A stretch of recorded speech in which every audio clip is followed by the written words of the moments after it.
just from the beginning, before Planet Labs and before Blue Origin, I kind of want to know what first sparked your passion for space. Yeah.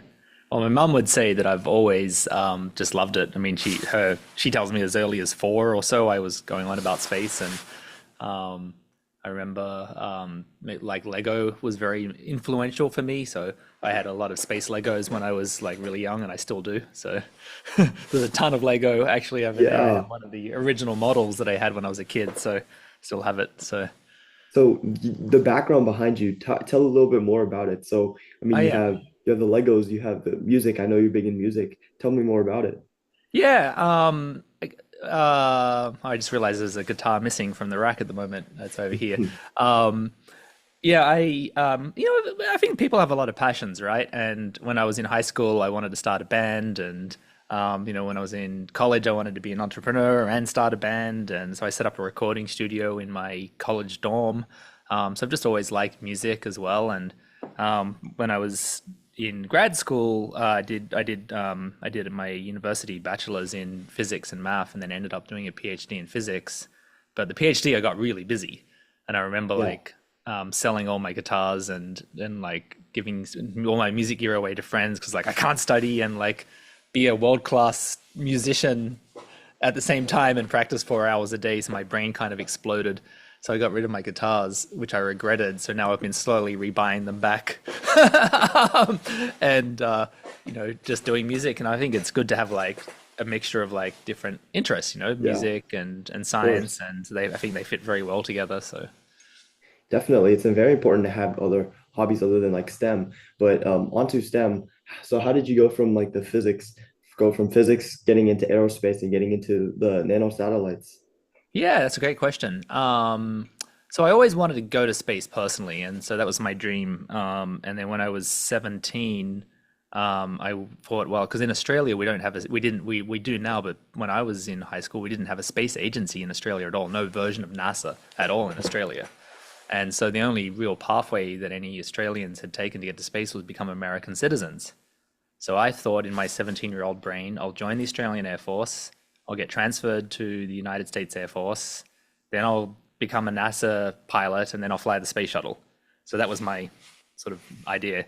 And then I went to join to the Air Force Academy, and during the admissions process, found out I was colorblind.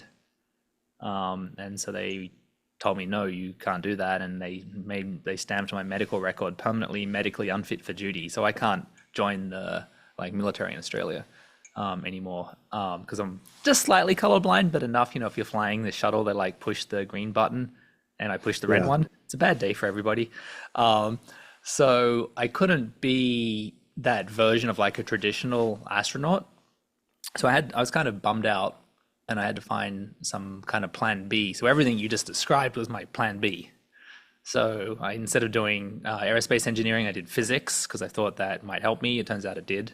After getting a degree in physics, I ended up getting a job at NASA here in California. So NASA has 10 centers around the country.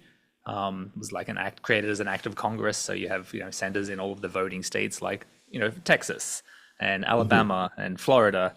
Yeah. But there's two in California. There's JPL and there's NASA Ames. So NASA Ames is up in Northern California, just next to Google, actually, in Mountain View, just below San Francisco. So I got to be a physicist and scientist at NASA Ames, and then there was an opportunity there to work on small spacecraft. So I started, kind of moonlighted as an engineer. And I like to joke I'm a fake engineer because I've done a lot of engineering in my career now, and I have no degree in engineering whatsoever. So that's like back to the thing about music, right? I think if you're just good at everything, you can kind of do anything life throws at you. So I became an engineer by accident, started building spacecraft, and then we did a project called PhoneSat where we put an Android phone into space as a free-flying satellite as a CubeSat. So we just basically put a phone inside a CubeSat box and put it into orbit, and it worked as a satellite. That was a $500 satellite in orbit taking photos. And that was kind of the origin story of Planet Labs. And then after Planet Labs, that was how I got to fly on Blue Origin. Was after Planet Labs was successful, I could afford to go to space finally. So from that spark, to actually building Planet Labs, I mean, I could imagine that there were a lot of doubters along the way, just because that's just how it always is. So, how did you convince people that this just wasn't just a science project, but it was like the future of Earth observation? Yeah, it was really hard, and I think that's actually still an ongoing process. You know, even though the company's more than 10 years old now. Back in the early days, the problem we had was the technology didn't appear to be credible to people, right? I mean, Planet these days we don't use phones because phones are really annoying. Like phones just have one plug and they come with all this stuff like a screen that you don't need. It's just a waste of money. Yeah. So now we use sort of off-the-shelf computers and which have more ports and plugs and things, right? So, but really, at the end of the day, the Planet Labs satellite is a telescope with a phone glued to it, right? That's the Yes. MVP of a Planet satellite, and to the whole industry, that was crazy because, you know, the stuff that they usually fly in space, it's been really, really tested. Have you heard of the term space qualified before? No, I haven't. Yeah. So that's a really fancy technical word that hides a nasty truth, which is you only can fly something in space if you've flown it before. Because it worked last time. And because in space you can't go up and that's the one issue of space, you can't go up and fix something. Like if this is my robotic arm and it's on the ground and it breaks, I Uh-huh. can fix it. If it's in space, It's it's really gone. hard to get out there and fix, right? Yeah. So satellites, you can't ever get back to them. So you get one chance. And so the NASA and most of the space industry only fly things called space qualified, which is obviously in the beginning, somebody took a risk and flew it. But after it flew once, they're like, well, that worked. Let's fly it again. And so some of the computers that NASA spacecraft fly are like 20-year-old models. And you know, Moore's law, have you heard of Moore's law, the accelerating growth of Yes. technology, right? You're cutting yourself out of that. If you fly a 20-year-old computer, you're not getting any benefit from developments and new technology and faster CPUs and things like that. And so this space qualifying idea is a bit of a trap. And that's kind of how the industry works. And so when we came along, we're like, we're going to fly something you would never ever pick and something that is totally brand new. It scared them, right? They're like, that's not going to work. But what that meant was we could make a lot of progress while everybody else was asleep. Okay, so was there, yeah, was there like a specific turning point moment when you kind of realized that Planet Labs was like, wow, this is really happening and it would kind of really succeed? We knew it. We knew it. So Knew we it. quit our jobs and we just did it, right? And so we kind of believed it. And you know, there were like all good sort of movements, I guess, things that bring about change. Believers kind of follow, right? And so we started to just get supporters. We'd run into people who would go, "Wow, this is amazing." They saw it, so we started to build support, and you know, there were a lot of early customers that were like, "Yeah, we need this. This is amazing."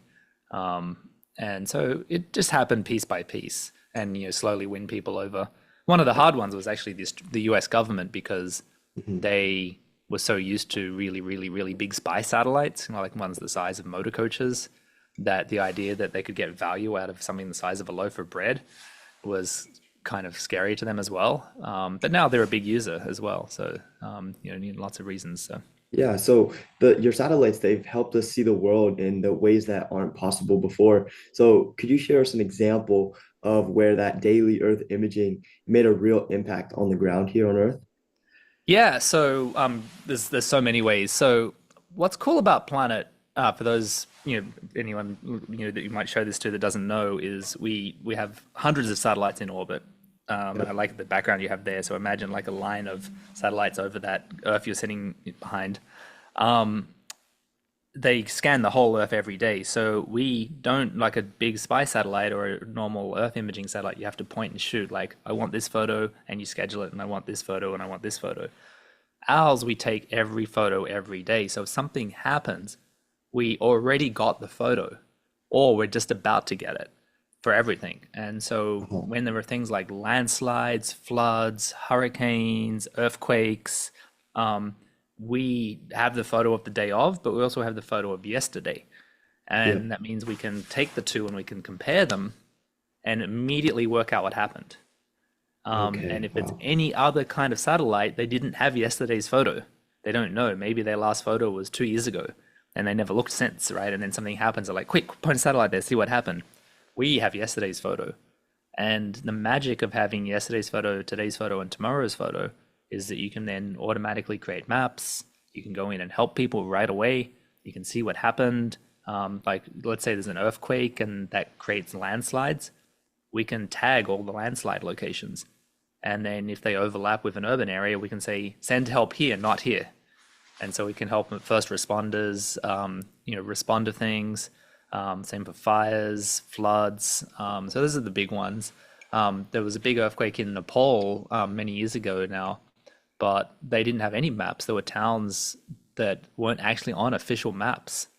And we could see from the satellite photos that, in fact, there were towns there and there were people, and you can see small little cities and things. So we were able to send the Red Cross to a location that nobody knew about, where the people lived, and actually Yeah, help them. that's really incredible. I mean, Yeah. that's just the fact that it's helping so much on Earth is just it's crazy. But like looking ahead, what's like coming next with small satellites? What do you think's the next frontier for it? Yeah, I think we'll see just more capability, and the more, just like if you do stick to this idea I was talking about really staying on the bleeding edge of technology and getting new stuff, then there's always upgrades. So we're upgrading the radios, we're making them faster, which means if the radio's faster, we can download more data, which means we can take better pictures, so we can increase the quality. Hyperspectral, have you heard of hyperspectral imaging? I So think so. Yeah. so instead of red, green, and blue, the hyper means many, many more, right? Hmm. And so, hyperspectral imaging can take, with 50 different colored filters, take 50 different color bands of photos. So, for instance, like this plant here that we know this plant looks healthy because it's green, but if you look at it in the infrared, you can actually see maybe that it actually died a week ago because I forgot to water it. It just hasn't gone brown yet. And so plants die in the infrared before they die in the green color. And so if you have all these different color bands, you can see even more things happening on the ground, like, is that forest healthy? Is that forest doing okay? Is it dying or growing? And, particularly here in same in Texas right now, all the grass just turned brown like 2 months ago, right? So, you can kind of, see that from space, and look at crops and look at plant health. You can look for pollution. You can monitor water quality. So many different things you can do with hyperspectral imaging. So I think being able to pack more chips into the satellite and then get the data down is probably the next thing. So you've seen space Yeah. with your own eyes, just like the small satellites. Yeah. So what did that view of space kind of teach you? And what was that like initial view of it? Kind of, did it have like an underlying message to you? I mean, is it inspiring? What did it mean to you? Yeah. So I've, as we said earlier, I'm a lifelong space person. I've always just loved the idea of being in space, and I've fantasized about it, and I had a whole bunch of notions of what I thought it would be like. And I was also a little scared that it would not live up to my expectations, right? Because I've, spent my whole life thinking about something. If you think about something for your whole life and finally get it, there's always a risk that you're disappointed, right? Yeah, But I'm happy to report I wasn't disappointed. great. Um, and in fact, the photo behind you is excellent because one of the first things that I noticed was everybody talks about the thin blue line of the atmosphere. And the way it's showing up on your screen is how it normally is, right? You take a photo with a camera. I think that's probably a CGI rendering, but it could be Yeah. a real photo. I'm not sure. Um, but that blue line, it's just kind of looks white almost, right? It's like bright, Oh, but the blue kind of goes to white and then it goes to the blackness of space. What was really interesting looking at that in space was it didn't look like that and didn't look like any photo I'd ever seen before. It was actually like a blue laser beam. It was so oh, bright. It was like just blue light coming from the sun off the edge of the atmosphere and straight into my eye. And so that line, instead of looking like that pale white that you have there, it was like a brilliant, brilliant blue. Like if you could just get blue and just turn it up. And so what happens on a camera is when you get blue and turn it up, it overloads the chip and it turns white, right? But to your eye, it was like, and you can only see this in person. You can't capture it in photography yet because cameras aren't good enough.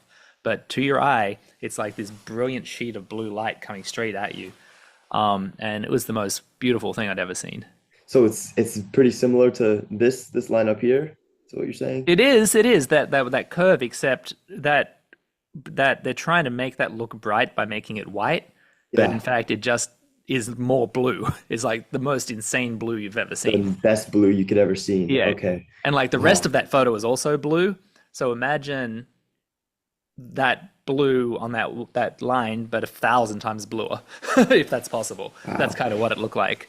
And yeah, it always makes me tear up just thinking about it. Now it's like absolutely amazing. It looked Crazy. like a sapphire laser to me, like a shield of Yeah. sapphire or something, just beaming this really deep but impossibly bright blue.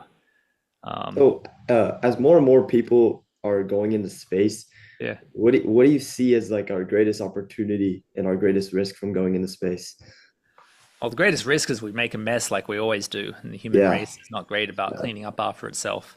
Mhm. So I think for me, that is also the greatest opportunity. So something that I believe is still in your future that you have not done yet is leaving home, right? Yeah. So have you yourself thought about what it'd be like to leave home and go out and live in a dorm, or have you thought Yeah. I about that? mean, I will be next week. I'm actually leaving for Austin and I have a 2 week NASA internship for the NASA Seas program. So I'll be in Austin living in a Okay, dorm. there Yeah, you for go. 2 weeks. So that's gonna be first experience. Yeah, that's a small version of that, right? So Yeah. it's exciting, but you'll learn things like there's no one to clean up your room, and you don't know how to cook, and you don't know how to do. I mean, 2 weeks is maybe not long enough, but you don't know how to do laundry, and all these things that you take for granted at home, you suddenly have to learn yourself. And even when I was a kid, I helped around the house a lot. Did a lot of the cooking and the cleaning and stuff, but I still sucked at it. And even though I had years of experience doing it, I thought I was good at it. When I lived on my own at college, I was like, man, I suck at this. And I'd call my mum asking for recipes and stuff. And so, in a way, leaving home is part of that growing up process that we all go through as humans. And I think in the same way, going to space, maybe when we go to space, we might actually learn to clean up after ourselves as a human So race. do you think that having like a kind of like a space cleanup initiative or something along those lines is going to be very important and they're going to be another new industry eventually in the future? I think that's a great idea, actually. Yeah, I love that idea. But I was also saying, like, maybe we change our personalities. Like, the human race actually grows up and matures, and we as a culture make less mess because we suddenly had this growing up, leaving home experience and having to live on another planet or live in space. So, and then yes, clean up the mess we have made, and stop making new messes. And so, yeah, I'm hoping, we kind of like grow up. Yeah. Okay. Yeah. So, all right. So moving on, what's like one piece of advice that you would give to students and younger generation who dream of building the future of space? Yeah, well, this is an easy one. So, I was 17 when I first wanted to go to space, and tried my first attempt. Um, and I was 44 when I actually went to space. So that's 27 years later. And that's, I'm guessing that's like currently 150% of your current lifespan. So nearly 200% of your current lifespan, that might seem like a really long time. But my point is, if you have something that you really believe in, is it worth waiting 27 years for it, right? And in my case, yeah, I got to see space. Um, and I think humans like numbers, round numbers like 10, right? I'm going to do this for 10 years. If I'm not successful by 25, I quit. Or like, other round numbers, 30, I need to have a family. I'm not doing this anymore. Or like, I've been doing this for 25 years, right? Imagine if I quit at 25 years. I didn't know that I was 2 years away from going to space, right? 25 years is a long time to wait and work on something. I could have just said, I'm never going to go to space. I give up, right? So I think just have a dream and don't let anyone ever take it away from you. And just wait and wait and wait, Yeah. and you'll get Okay. there.